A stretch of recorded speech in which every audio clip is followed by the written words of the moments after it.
আমরা আলোচনা করেছি মসজিদে নববীর জায়গাটা কয়েকজন এতিমের, দুইজন এতিমের নাম আসে। এই দুইজন এতিমের জায়গা রাসূলুল্লাহ সাল্লাল্লাহু আলাইহি সাল্লাম তাদের কাছে যখন মসজিদ করার জন্য প্রস্তাব দিলেন, তারা মূল্য ছাড়াই মসজিদের জন্য জায়গা দান করতে আগ্রহ প্রকাশ করল। কিন্তু প্রিয় নবী সাল্লাল্লাহু আলাইহি ওয়াসাল্লাম গ্রহণ করলেন না। তাদেরকে উপযুক্ত মূল্য পরিশোধ করে মসজিদে নববীর জায়গাটা হযরত আবু বকরকে কিনতে বললেন। হযরত আবু বকর যখন মসজিদে নববীর জায়গা খরিদ করলেন, জানা গেল সেখানে জাহিলি যুগের কিছু কবর রয়েছে।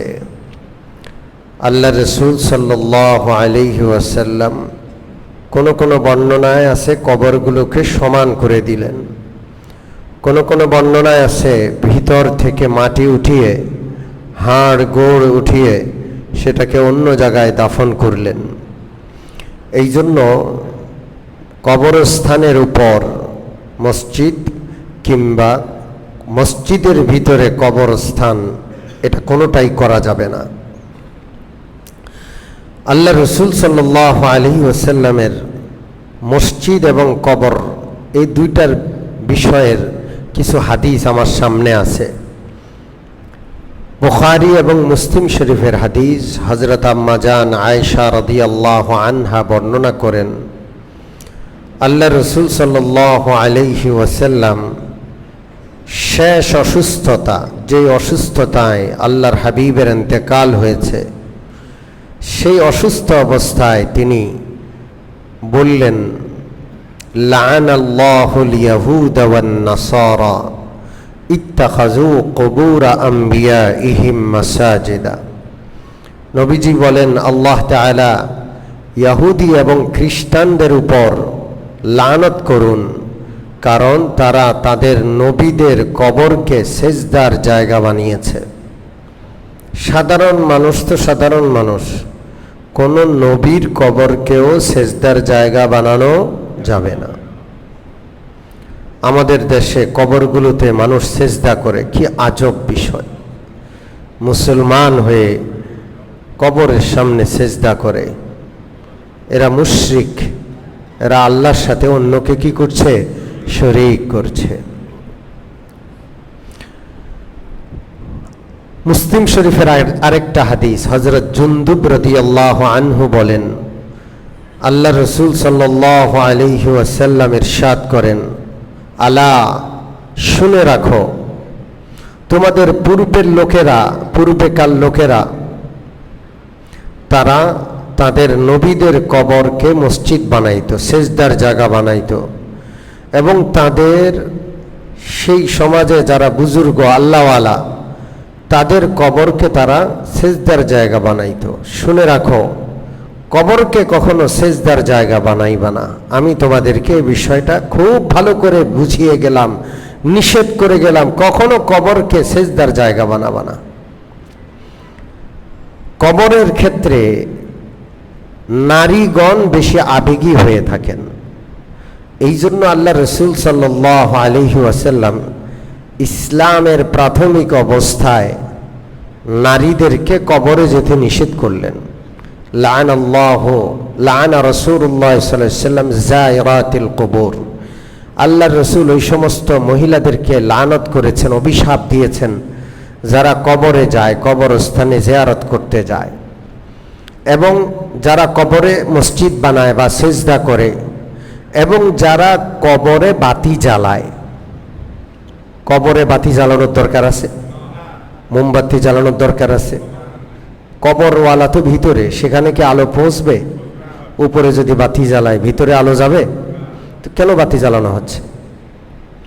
জিন্দা মানুষ বাতি জ্বালানোর তৌফিক নাই, কারেন্টের বিল দিয়ে কুলায় না, আর মুর্দাদের কবরের উপর কি জ্বালানো হচ্ছে? বাতি জ্বালানো। সম্পূর্ণ হারাম। রাসূলুল্লাহ সাল্লাল্লাহু আলাইহি সাল্লাম নিজের কবরের ব্যাপারে ওসিয়ত করছেন, মিশকাত শরীফের ৭৩ নম্বর পৃষ্ঠা হাদিসটা আছে।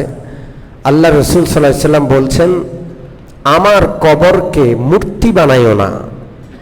ওয়াসনান ইউবাদ, মূর্তির যেমন পূজা করা হয় আমার কবরের যেন পূজা না হয়। আল্লাহ তাআলার চরম গোস্বা ওই ব্যক্তির প্রতি, ওই কওম, ওই জাতির প্রতি যারা তাদের নবীদের কবরকে সেজদার জায়গা বানায়। গোটা জাতির উপর আল্লাহর লানত, যেই জাতি কবরকে সেজদার জায়গা বানায়। রাসূলুল্লাহ সাল্লাল্লাহু আলাইহি ওয়াসাল্লাম যখন মদিনায় আসলেন, আর মদিনায় ইসলামী হুকুমত, ইসলামী রাষ্ট্র কায়েম হলো, হযরত আলী রাদিয়াল্লাহু তাআলা আনহুর নেতৃত্বে একদল মুজাহিদ আল্লাহ রসুল পাঠালেন। কি জন্য, কি মিশন? আল্লাহ রসুল মুজাহিদ বাহিনী পাঠালেন, যত যত জায়গায় মূর্তি আছে, হিন্দুদের বা অমুসলিমদের ইবাদতখানায়, নয়, কি বলে, গির্জা কিংবা মন্দির, ওগুলো নয়, রাস্তার মোড়ে মোড়ে যত জায়গায় বিশেষ বিশেষ জায়গায় মূর্তি স্থাপন করা আছে সবগুলোকে ভেঙে গুড়িয়ে দাও। হযরত আলী রাদিয়াল্লাহু তাআলা আনহুর নেতৃত্বে একদল মুজাহিদ পাঠালেন।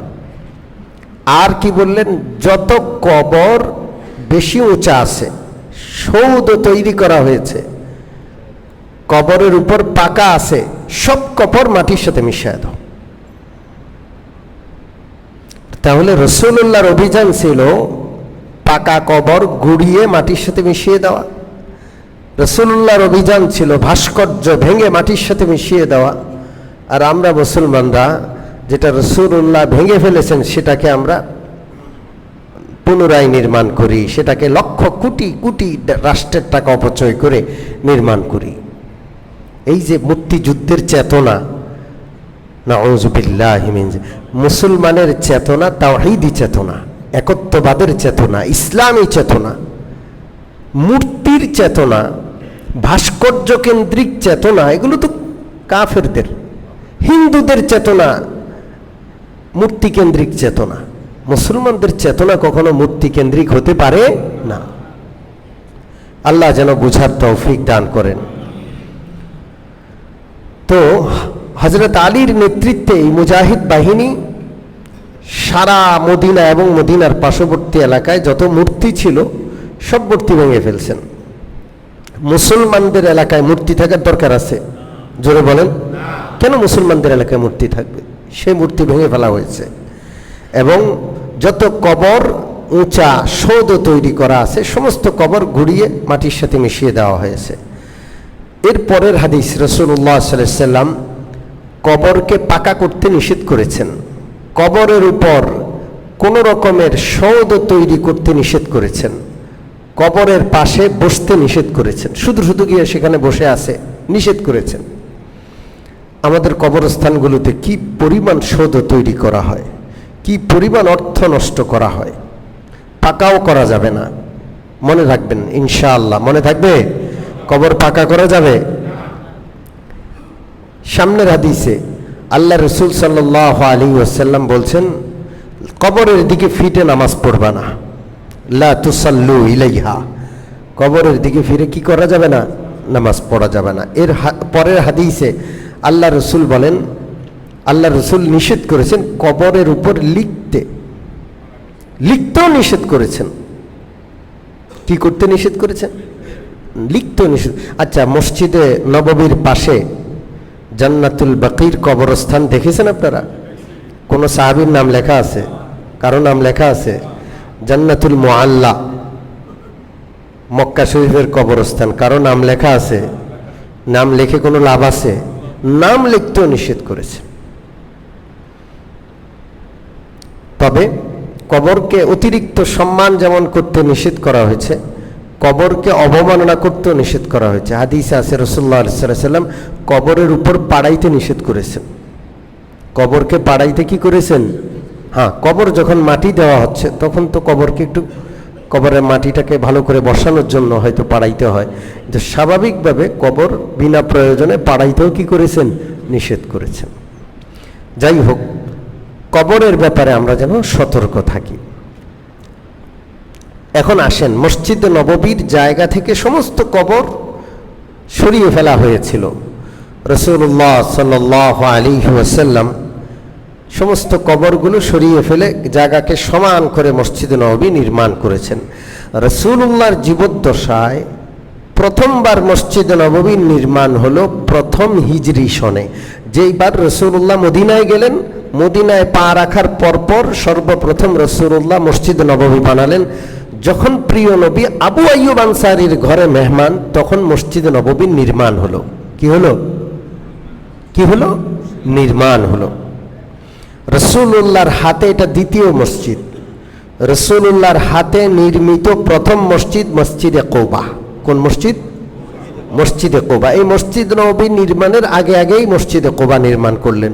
মদিনায় প্রবেশ করলেন, আবু আইয়ুব আনসারীর ঘরে রাসূলুল্লাহ অবস্থান করলেন, আর পাশাপাশি মসজিদে নববীর জায়গা খরিদ করে রাসূলুল্লাহ মসজিদে নববী নির্মাণ করলেন।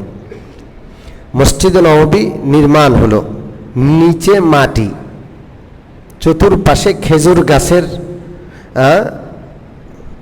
পিলার দেওয়া হয়েছে, উপরে খেজুর পাতার ছাউনি, বৃষ্টি আসলে ভিতরে বৃষ্টির পানি পড়ে। এমন করে মসজিদে নববী সর্বপ্রথম বানানো হলো। দৈর্ঘ্য প্রস্থ 100 হাতের কম, দুটোটা মিলে। এটা হলো রাসূলুল্লাহর প্রথম মসজিদে নববী নির্মাণ। এরপর মুসলমানদের সংখ্যা দিন দিন বাড়ছে।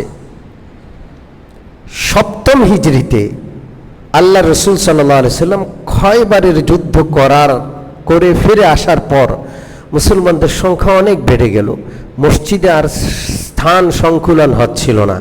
তখন রাসূলুল্লাহ আবার মসজিদে নববীর জায়গা খরিদ করে আরও সম্প্রসারিত করে মসজিদে নববী নির্মাণ করলেন।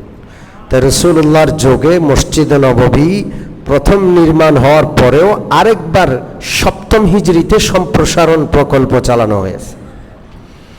আল্লাহর হাবিব সাল্লাল্লাহু আলাইহি ওয়াসাল্লাম যখন মসজিদে নববী নির্মাণ করলেন, তখন কিবলা ছিল বাইতুল মুকাদ্দাস। কোন দিকে? বাইতুল মুকাদ্দাস। এখন বাইতুল্লাহ কিবলা। এখন কোন দিকে কিবলা? মসজিদে নববী থেকে, মদিনা থেকে কাবা ঘর দক্ষিণ দিকে। কোন দিকে? তাহলে মদিনা থেকে কিবলা কোন দিকে? কোন দিকে? মদিনা থেকে কোন দিকে কিবলা? দক্ষিণ দিকে। মদিনা থেকে বাইতুল মুকাদ্দাস ছিল উত্তর দিকে, পুরো উল্টা। আল্লাহর রাসূল মসজিদে নববী যখন প্রথম নির্মাণ করলেন, বাইতুল মুকাদ্দাস কিবলা ছিল। 16 কিংবা 17 মাস উত্তর দিকে ফিরে নামাজ পড়েছেন। ঠিক এখন যেদিকে কিবলা এর বিপরীত দিকে। 16 কি 17 মাস পর যখন কিবলা পরিবর্তনের আয়াত নাযিল হলো, সে ঘটনা আসবে সামনে, সেই ঘটনা আসবে। কিবলা পরিবর্তনের আয়াত নাযিল হলো, তখন মসজিদে নববীর কিবলা উত্তর দিকের জায়গাটা কিবলা থেকে বাদ দিয়ে ওই দিকে দরজা করা হলো। দক্ষিণ দিকের দরজাটাকে বন্ধ করে দিয়ে সেই দিকে মেহরাব স্থাপন করা হলো। কয় মাস পরে? 16 কিংবা 17 মাস পরে। সম্মানিত মুসল্লিয়ানে কেরাম, মসজিদে নববীর পূর্ব দিকে, কোন দিকে? পূর্ব দিকে সর্বপ্রথম রাসূলুল্লাহ 2টা হুজরা নির্মাণ করলেন। নবীজি যখন হিজরত করে মদিনায় আসলেন, তখন নবীজির 2 জন বিবি, একজন হলেন হযরত আম্মা জান সাউদা রাদিয়াল্লাহু আনহা। কি নাম? হযরত আম্মা জান সাউদা রাদিয়াল্লাহু আনহা, মনে থাকবে? হযরত সাউদা রাদিয়াল্লাহু আনহা। আরেকজন হলেন হযরত আম্মা জান আয়েশা রাদিয়াল্লাহু আনহা। মসজিদে নববীর পূর্ব পাশে 2টা হুজরা নির্মাণ করা হলো। এখন রওজা শরীফ যেখানে, সেখানে আয়েশা রাদিয়াল্লাহু আনহার হুজরা, এর পরপরই হযরত সাউদার হুজরা। পরবর্তীতে রাসূলুল্লাহ সাল্লাল্লাহু আলাইহি সাল্লাম বিভিন্ন পরিস্থিতিতে, বিভিন্ন সময়, বিভিন্ন হিকমতে বিবাহ যখন করছিলেন, এক এক বিবি যখন আসছিলেন, নতুন নতুন ঘর নির্মাণ হচ্ছিল। হযরত নু'মান ইবনে বাশীর রাদিয়াল্লাহু তাআলা আনহু আনসারী, মসজিদ নববীর পাশের জায়গাগুলো তার ছিল। রাসূলুল্লাহর যখন এক একটা বিয়ে হতো, তিনি এক এক আম্মাজানের জন্য এক একটা হুজরার জায়গা দান করে দিতেন, ছেড়ে দিতেন। এইভাবে রাসূলুল্লাহ সাল্লাল্লাহু আলাইহি সাল্লাম এর বিবি সাহেবাদের প্রায় 9 থেকে 11টা হুজরা সেখানে ছিল। শেষ পর্যন্ত কয়টা হুজরা ছিল? 9 থেকে 11টা হুজরা ছিল। খলিফা ওয়ালিদ ইবনে আব্দুল মালিক যখন খলিফা হলো, এটা প্রথম শতাব্দীর শেষ সময়ে। কি নাম? ওয়ালিদ ইবনে আব্দুল মালিক। রাসূলুল্লাহর ইন্তেকালেরও প্রায় 60-70 বছর পরের ঘটনা। তখন মসজিদে নববীর সম্প্রসারণের জন্য আম্মা জানরা কেউ দুনিয়াতে বেঁচে নাই। আম্মা জানদের হুজরাগুলোকে ভেঙে মসজিদে নববীর ভিতরে নিয়ে আসা হলো। সেই সময় যেহেতু মানুষের একটা আবেগ ছিল, গোটা মদিনায় কান্নার রোল পড়ে গেছে, কেন আম্মা জানদের হুজরা ভাঙা হলো, সেই সময় একটা আবেগ ছিল সবার। সম্মানিত মুসল্লিয়ানে কেরাম, আল্লাহ রসুলের কবর মোবারক মসজিদে নববীর ভিতরে। আপনারা প্রশ্ন করতে পারেন যে আল্লাহর হাবিব সাল্লাল্লাহু আলাইহি ওয়াসাল্লাম নিজে নিষেধ করেছেন মসজিদের মধ্যে কবর না বানানোর কথা। এর জবাব হলো, সমস্ত নবীদের একটা নিয়ম ছিল। রাসূলুল্লাহর ইন্তেকালের পর রাসূলুল্লাহর কবরটা কোথায় হবে, এই ব্যাপারে সাহাবাদের মধ্যে কথা শুরু হলো যে কোথায় রাসূলুল্লাহকে কবর দেওয়া যায়। হযরত আবু বকর সিদ্দিক রাদিয়াল্লাহু তাআলা আনহু বললেন যে রাসূলুল্লাহ সাল্লাল্লাহু আলাইহি ওয়াসাল্লামকে আমি বলতে শুনেছি যে কোনো নবী যেই জায়গায় তিনি ইন্তেকাল করেন সেই জায়গাটা তার কি হয়?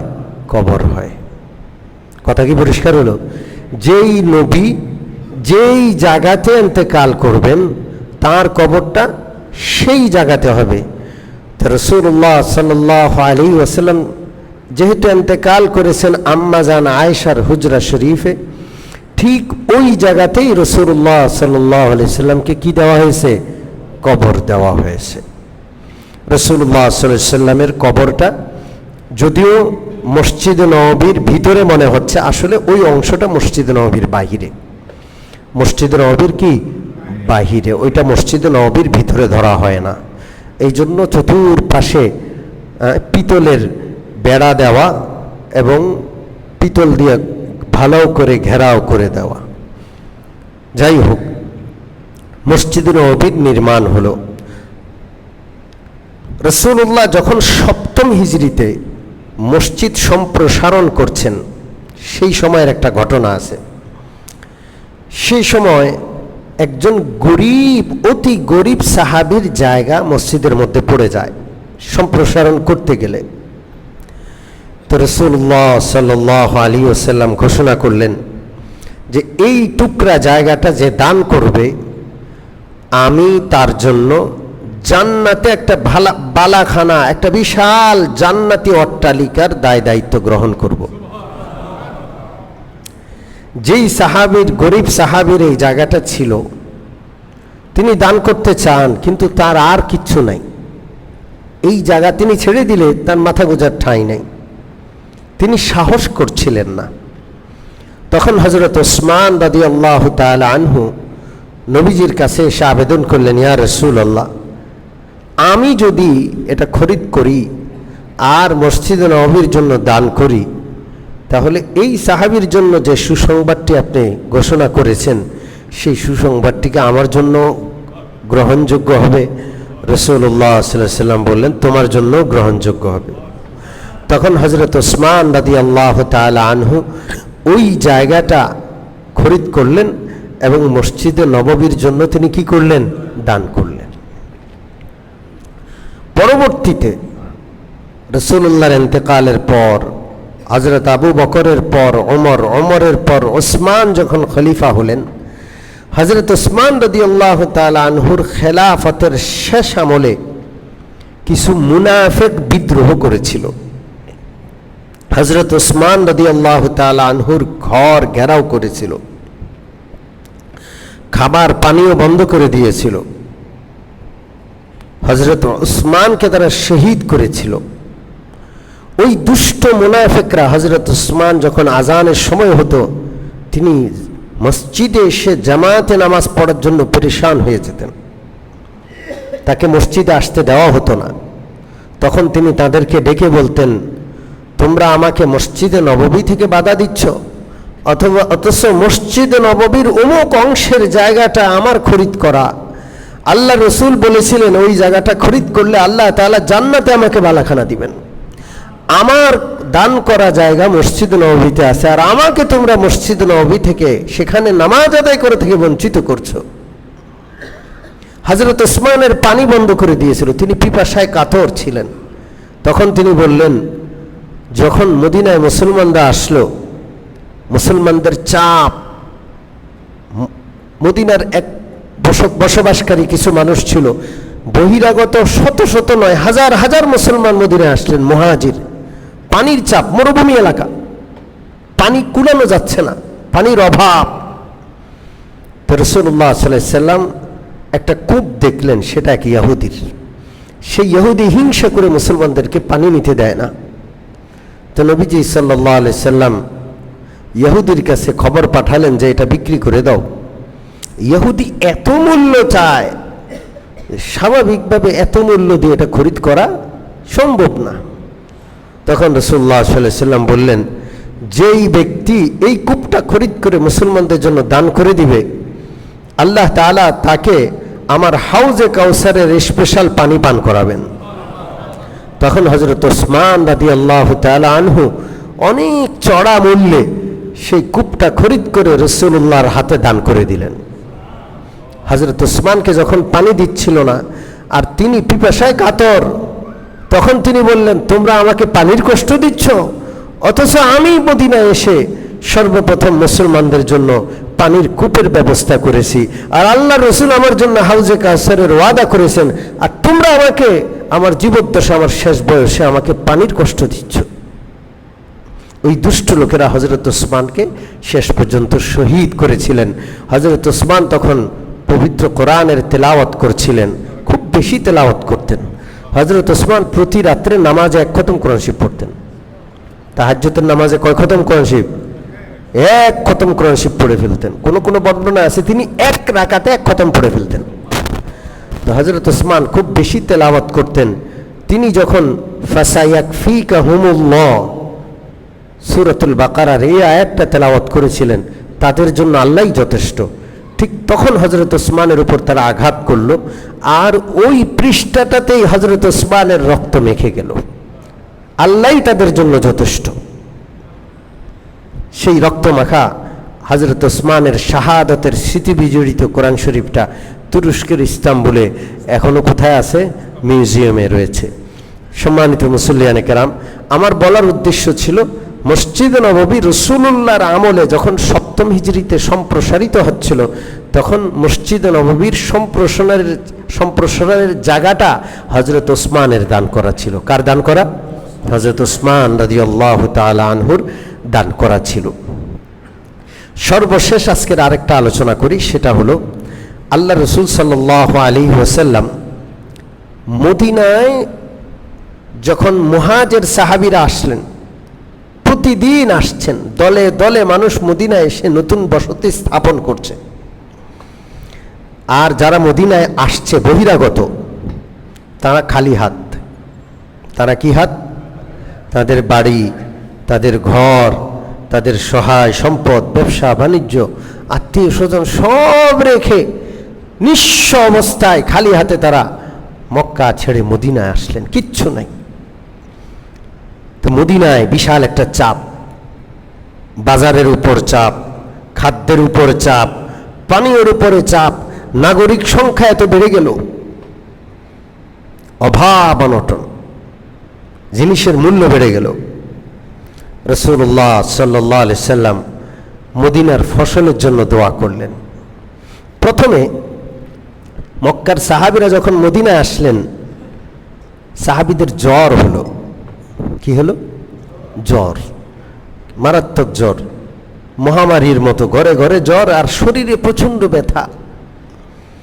হযরত বিলাল রাদিয়াল্লাহু তাআলা আনহু কেঁদে কেঁদে কিছু কবিতা পড়ছিলেন। জ্বরের ব্যথা আর মন টিকে না মদিনায়, সারা জীবন মক্কায় ছিলেন, মদিনায় এসে মন টিকে না। তো রাসূলুল্লাহ সাল্লাল্লাহু আলাইহি সাল্লামের কাছে যখন হযরত বিলালের কবিতাগুলো পৌঁছলো, রাসূলুল্লাহ বুঝলেন যে আমার সাহাবীরা সব ছেড়ে আসছে, তাদের মদিনায় মন বসছে না, আর এমনি মহামারীর মতো জ্বর। তখন আল্লাহ রসুল আল্লাহর কাছে হাত তুলে দোয়া করলেন, আল্লাহ মদিনার এই মহামারী জ্বরটা আপনি অন্য কোনো দিকে নিয়ে যান, এই জ্বর নামক মহামারী রোগটা মদিনা থেকে সরাইয়া অন্য কোনো এলাকায় নিয়ে যান। রাসূলুল্লাহর দোয়ার পরে এমনভাবে জ্বর ভালো হইল, আর কারো জ্বর ছিল না। রাসূলুল্লাহ দোয়া করলেন, আল্লাহ মক্কা আমাদের অনেক প্রিয় ছিল, মদিনায় মন টিকছে না, আল্লাহ মদিনাকে আমাদের প্রিয় বানায়া দেন, মদিনাতে আমাদের মন টিকায়া দেন।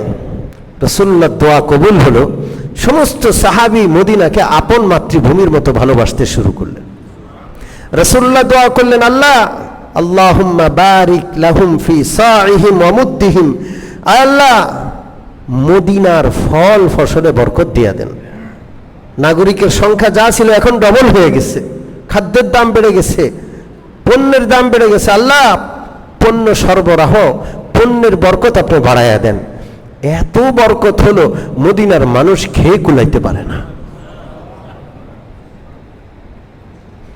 এরপর রাসূলুল্লাহ সাল্লাল্লাহু আলাইহি ওয়াসাল্লাম এক সময় মদিনার পাহাড় চতুর্পাশে ঘেরা উহুদ পাহাড়ের দিকে তাকায়া হাত দিয়ে ইশারা করে বলতেন, হাজা জাবালুন ইউহিব্বুনা ওয়া নুহিব্বুহু, এই যে পাহাড় দেখতে পাচ্ছ, এই পাহাড় আমাদেরকে ভালোবাসে, আমরাও এই পাহাড়কে ভালোবাসি। মদিনার জমিন, মদিনার পাথরের পাহাড় রাসূলুল্লাহকে ভালোবাসে। রাসূলুল্লাহ সাল্লাল্লাহু আলাইহি সাল্লাম আরো বলেছেন, যদি কেউ মদিনায় গেলে অভাবে পড়ে যাও, মদিনায় গিয়ে অসুস্থ হয়ে যাও, এরপরেও মদিনার অভাব অনটন বালা মুসিবত এগুলোকে ধৈর্য ধারণ করে হজম করে মদিনার মাটিতে সে বসবাস করবে, মদিনার মাটিতে যদি সে মরে, আমি রাসূলুল্লাহ যেদিন হাসরের ময়দানে খাড়া হব, সেই দিন আমার হাতে একটা ঝান্ডা থাকবে, যারা মদিনায় ঈমানের সাথে মৃত্যুবরণ করেছে, আমি রাসূলুল্লাহর নেতৃত্বে আমার ঝান্ডার তলে করে তারা হাসরের ময়দানে যাবে। এই জন্য সারা বিশ্বের মুসলমানরা মদিনার মৃত্যু কামনা করে। কিসের মৃত্যু? জোরে বলেন। হযরত ওমর রাদিয়াল্লাহু তাআলা আনহু দোয়া করতেন, আয় আল্লাহ আমাকে শাহাদাতের মৃত্যু দেন এবং মদিনার মৃত্যু দেন। মদিনা তখন মুসলমানদের রাষ্ট্র, মদিনা হলো মুসলমানদের রাজধানী, কোনো কাফের নাই। এখানে শাহাদাত হবে কেমনে? এখানের মৃত্যু হইলে শাহাদাত হবে না, আর শাহাদাত হইলে সীমান্ত অঞ্চলে যুদ্ধে যাওয়া লাগবে, সেখানে মৃত্যু হবে। শাহাদাত আবার মদিনার মৃত্যু, এটা কিভাবে হবে? হযরত ওমর তো দোয়া করতেন, আল্লাহ তাআলা সেই দোয়াটা কবুল করে মদিনার জমিনে হযরত ওমরের শাহাদাতেরও ব্যবস্থা করে দিলেন, মদিনায় রাসূলুল্লাহর পাশে তার কবরেরও ব্যবস্থা করে দিলেন। সম্মানিত মুসল্লিয়ানে কেরাম, মদিনায় যখন প্রচণ্ড অভাব, মুনাফিকরা মদিনার আদিবাসী স্থানীয় বাড়িওয়ালা ভাড়াটিয়া, একটা বিষয় আছে, কথা বলেন, অসুবিধা হচ্ছে আপনাদের? বাড়িওয়ালা ভাড়াটিয়া আছে না নাই? যারা বাড়িওয়ালা তারা হাসতেছে খুশিতে, আর ভাড়াটিয়ারা কষ্টে আছে। এই যে একটা বিভক্তি, এই বিভক্তি রাসূলুল্লাহ পছন্দ করছিলেন না। আর এই বিভক্তিটা মুসলমানদের মধ্যে উঠিয়ে দেওয়ার জন্য, মুসলমানদের মধ্যে চাঙ্গা করার জন্য মুনাফিকরা চেষ্টা করছে। আমি গত সপ্তাহে মুনাফিকের আলোচনা করেছি। আব্দুল্লাহ ইবনে উবাই ইবনে সুলুলা সহ তার দলবল, তারা একটা বৈষম্য তৈরি করতে চেষ্টা করছে যে আমরা মদিনাবাসী, আমরা আদিবাসী, আমরা এখানকার স্থানীয়, কোত্থেকে কোন মক্কা থেকে লোক আইসা আমাদের পুরা সিস্টেম ধ্বংস করে দিচ্ছে। ওরা ভাড়াটিয়া, ওরা এখানকার স্থানীয় না। এরকম সমস্যা মুসলমানদের মধ্যে আছে কি না নাই? এই সমস্যা রাখা যাবে? যারা ভাড়াটিয়া তারা না বলতেছে, বাড়িওয়ালারা হ্যাঁ না বলতে রাজি না। আমি একবার এই আলোচনা করছি আর আমার সরাসরি আক্রমণ করছে একজনে। রাসূলুল্লাহ সাল্লাল্লাহু আলাইহি ওয়াসাল্লাম এই যে তারতম্য, দুনিয়াতে মানুষের মর্যাদা হবে ইসলামী সমাজে তাকওয়ার ভিত্তিতে, সম্পদের ভিত্তিতে না। আপনার বাড়ি আছে, আপনি ভাড়াটিয়াকে অবজ্ঞা করবেন, গরিবকে আপনি অবহেলা করবেন, কোনোভাবেই জায়েজ নেই। পয়সাওয়ালা মাথার উপরে বসাবেন, গরিব তার বের করে দিবেন, যা এখান থেকে, বাড়ি আছে, ফ্ল্যাট আছে, আপনার এখানে আসতে বলছে কে? সুযোগ নেই, এই বৈষম্যের সুযোগ নেই। ইসলামী সমাজে, ইসলামী রাষ্ট্রে কারো মান বা মর্যাদা হবে তাকওয়ার উপর ভিত্তি করে, সম্পদের উপর ভিত্তি করে নয়।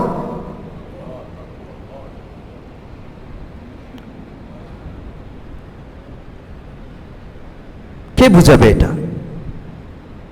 কে বুঝাবে?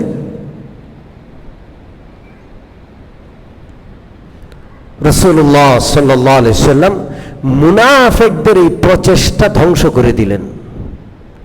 তিনি কি করলেন? আখা বাইনাল মুহাজিরিন ওয়াল আনসার,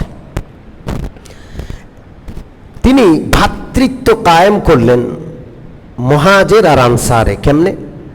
প্রত্যেক আনসারের এক একজন মুহাজির ভাই বানিয়ে দিলেন। তোমার এটার সাথে ওর সাথে ভাই, তোমার ভাই ও, ওর ভাই তুমি, এইভাবে একজন আনসার একজন মুহাজির ভাই ভাই বানিয়ে দিলেন। এটা এত কার্যকর হলো, এত পরিমাণের প্রভাব হলো, কে বাড়িওয়ালা কে ভাড়াটিয়া এই বিষয়গুলো তো রইলই না, বরং স্থানীয় আনসাররা মুহাজিরদেরকে প্রস্তাব দিল যে রাসূলুল্লাহ যেহেতু তোমাকে আমার ভাই বানাইছে, আপন ভাইকে কখনো বঞ্চিত রাখে না, আমার যে সম্পদ আছে সেই সম্পদ সমান ভাগে ভাগ করে, এক ভাগ আমি রাখবো আর এক ভাগ তোমাকে দিব।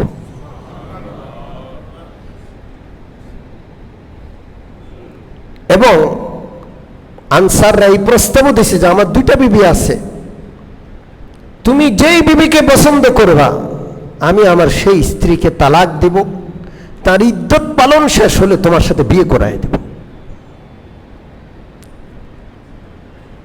আল্লাহু আকবার, আল্লাহু আকবার। সম্মানিত মুসল্লিয়ানে কেরাম, এইভাবে আনসাররা মুহাজিরদেরকে বুকে টেনে নিলেন। কে বাড়িওয়ালা কে বাড়িওয়ালা না, কে স্থানীয় না, এই সমস্ত কোনো আলোচনা মুসলমানদের মধ্যে ছিল না। এই সমস্ত আলোচনা ছিল মুনাফিকদের মধ্যে। সূরাতুল মুনাফিকুন একটা সূরা আছে, কি নাম? মুনাফিকুন। এই সূরাটা আছে 28 নম্বর পারায়। কয় নম্বর পারায়? আপনারা যদি সূরাতুল মুনাফিকুন খুলে পড়েন, আপনারা দেখবেন যে মুসলমানদের মধ্যে বিভক্তি সৃষ্টি করার জন্য মুনাফিক সর্দার এই আওয়াজটা তুলেছিল যে আমরা হইলাম এখানকার বাড়িওয়ালা, ওরা কারা? এবার আমরা বাড়িওয়ালারা সব বহিরাগতদেরকে মদিনা থেকে বের করে ছাড়ব, এই ঘোষণা করেছিল সে। তখন সূরাতুল মুনাফিকুন নাজেল হয়। কি নাজেল হয়? তার গোমর ফাঁস করে দেওয়া হয়, তার চক্রান্ত ফাঁস করে দেওয়া হয়। এই জন্য খবরদার, আল্লাহ যদি আপনাকে বাড়ি দিয়ে থাকে, আল্লাহ যদি আপনাকে ফ্ল্যাট বা প্লটের মালিক বানায় থাকে, সম্পদের মালিক বানায় থাকে, এই সম্পদের উপর ভিত্তি করে যারা প্লটের মালিক হতে পারে নাই, বাড়ি আর গাড়ির মালিক হতে পারে নাই, তাদেরকে ছোট মনে করবেন না। এটা আল্লাহ আপনাকে দিয়েছেন, আজকে আল্লাহ আপনাকে দিয়েছেন, আগামীকাল এটা কেড়ে নিয়ে আপনাকে পথে বসাইতে আল্লাহর 1 মিনিটও সময় লাগবে না। এটা মুনাফিকদের স্লোগান ছিল যে আমরা স্থানীয়, আমরা এলাকার, আমার বাড়ি আছে, আপনার কি আছে? এটা মুনাফিকদের স্লোগান, এটা মুসলমানদের স্লোগান না। আল্লাহ যেন আমাদের বুঝার তৌফিক দান করেন। মুহাজির আর আনসারদের মধ্যে রাসূলুল্লাহ ভাই ভাই বানায় দিলেন। কি বানায় দিলেন? ভ্রাতৃত্ব বানায় দিলেন। এবং কোরআনের আয়াত সূরাতুত তাওবার শেষ দিকের আয়াত, আল্লাহ তাআলা এই ভ্রাতৃত্বকে এমন কবুল করেছেন যে একজন, এই ভ্রাতৃত্ব রাসূলুল্লাহ বানায়া দিয়েছেন আনসার আর মুহাজিরের মধ্যে, একজন মরে গেলে আরেকজন মিরাস পাবে। ভাই মরে গেলে ভাই যেমন সম্পদ পায়, বাবা মরে গেলে সন্তান যেমন সম্পদ পায়, রেখে যাওয়া সম্পদ মিরাস, মুহাজির মরে গেলে আনসার পাবে, আনসার মরে গেলে মুহাজির পাবে। এটা আল্লাহ আয়াত নাযিল করেছেন। এই বিধান প্রায় 2 বছর পর্যন্ত বলবৎ ছিল। কয় বছর? বদরের যুদ্ধের পরে আল্লাহ তাআলা এই বিধানকে রহিত করে দিয়েছেন। কথা কি বুঝে আসছে? এই বিধানকে আল্লাহ কি করে দিয়েছেন? রহিত করে দিয়েছেন। সম্মানিত মুসল্লিয়ানে কেরাম, আলোচনা শেষ। সর্বশেষ একটু কথা আর একটু বলে নেই। এই যে রাসূলুল্লাহ মদিনাবাসী এবং মক্কা থেকে আগত মুসলমানদের মধ্যে ভাই ভাই করে দিলেন, আনসার এবং মুহাজিরের মধ্যে, এর আগেও মক্কায় থাকতেও একটা ভ্রাতৃত্ব করে দিয়েছিলেন। মক্কায় যখন মুসলমান সংখ্যা খুব অল্প, যে মুসলমান হয় তার উপর নির্যাতন, তখনও আল্লাহ রাসূল সাল্লাল্লাহু আলাইহি ওয়াসাল্লাম, তখন আনসার নাই, সবাই মক্কার স্থানীয় মুসলিম, তাদের মধ্যে রাসূলুল্লাহ সাল্লাল্লাহু আলাইহি ওয়াসাল্লাম কি করে দিলেন? ভ্রাতৃত্ব করলেন। কেন করলেন? মক্কায় সম্পদের গরম ছিল, ধনী দরিদ্রের বৈষম্য ছিল, দরিদ্রদেরকে ঘৃণা করা হতো। বেলাল কেন মুসলমান হয়েছে? মক্কার কাফের সর্দাররা এই জন্যই শুধু মুসলমান হলে, ওই যে ছোট লোকেরা সব মুসলমান। মুসলমান কারা হয়? ছোট লোকেরা, আমরা নেতা। ধনী দরিদ্রের বৈষম্য মারাত্মক ছিল। এই জন্য রাসূলুল্লাহ সাল্লাল্লাহু আলাইহি ওয়াসাল্লাম মক্কায় যারা মুসলমান হচ্ছিল, প্রত্যেক 2 জন মুসলমান, ধনী আর গরিব ভাই ভাই বানায় দিয়েছেন, যেন ওই বৈষম্য, জাহিলি যুগের যে একটা ধ্যান ধারণা, জাহিলি যুগের যে অহংকার ছিল, শ্রেণী বৈষম্য ছিল, সেটা দূর হয়ে যায়। কথা কি বুঝে আসছে? তাহলে ভাই ভাই বানিয়ে দিয়েছেন রাসূলুল্লাহ সাহাবাদেরকে কয়বার? একবার হিজরতের আগে মক্কায় থাকা অবস্থায়, আরেকবার হিজরতের পরে বহিরাগত বা মক্কা থেকে যারা মুহাজির গেছেন তাদের মধ্যে, আর সেখানে স্থানীয় আনসারদের মধ্যে। মনে থাকবে ইনশাআল্লাহ। আমরা সবাই ভাই ভাই, আমরা কালমাওয়ালা। সম্পদ দিয়া কারো মূল্যায়ন করব না, ঈমান, ইসলাম, তাকওয়া দিয়া মূল্যায়ন করব। আল্লাহ যেন আমাদের সকলকে তৌফিক